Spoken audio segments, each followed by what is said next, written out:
Human life is filled with activity, thoughts, emotions, desires, and struggles.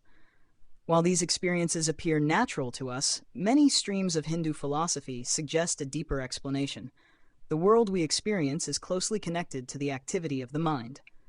Meditation, therefore, is not merely a relaxation technique, but a path to return to the original state of calmness from which existence appears to arise.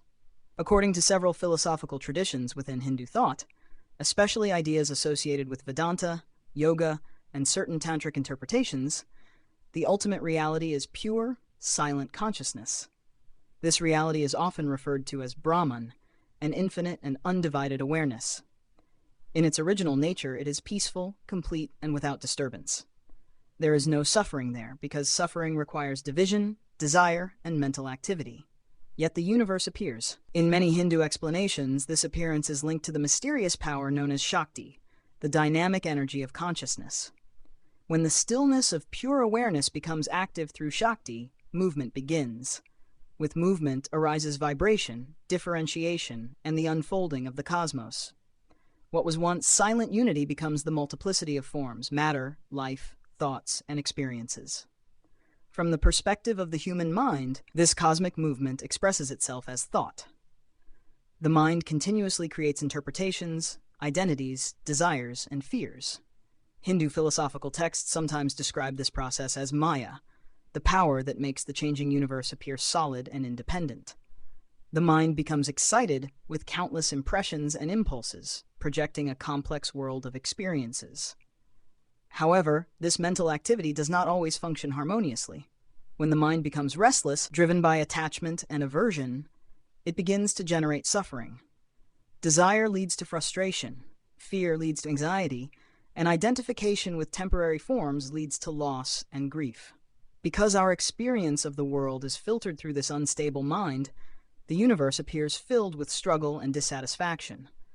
In this sense, suffering is not simply a property of the external world, but a result of the mind's agitation. The original stillness of consciousness has become entangled in its own movements. What was once calm and unified now appears fragmented and troubled. Meditation offers a way out of this cycle. The purpose of meditation in Hindu traditions is to quiet the mind and gradually dissolve the turbulence that sustains the illusion of separation. Through steady practice, focusing on breath, mantra, or pure awareness, the endless stream of thoughts begins to slow. As the mind becomes calmer, the layers of mental projection thin out. When the mind is deeply quiet, something remarkable happens. The practitioner begins to experience a state of inner stillness that resembles the original condition of consciousness described by the sages. In that silence, there is clarity, peace, and a sense of unity with existence. The mind no longer creates unnecessary conflict, and suffering diminishes. Meditation, therefore, is not an escape from reality, but a return to a more fundamental level of it. By calming the mind, we step back from the restless processes that create confusion and pain. We rediscover the quiet awareness that lies beneath all thoughts.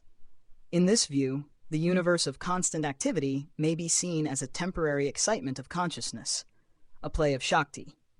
While this cosmic play has beauty and wonder, becoming completely lost in it leads to suffering. Meditation allows us to participate in life without being trapped by the mind's disturbances. Ultimately, the practice guides us back toward the original stillness from which everything arises. In that calm awareness, the mind rests, suffering fades, and one experiences the profound peace that Hindu philosophy describes as our true nature. For this reason, meditation is considered essential, not just for mental health, but for rediscovering the silent foundation of existence itself.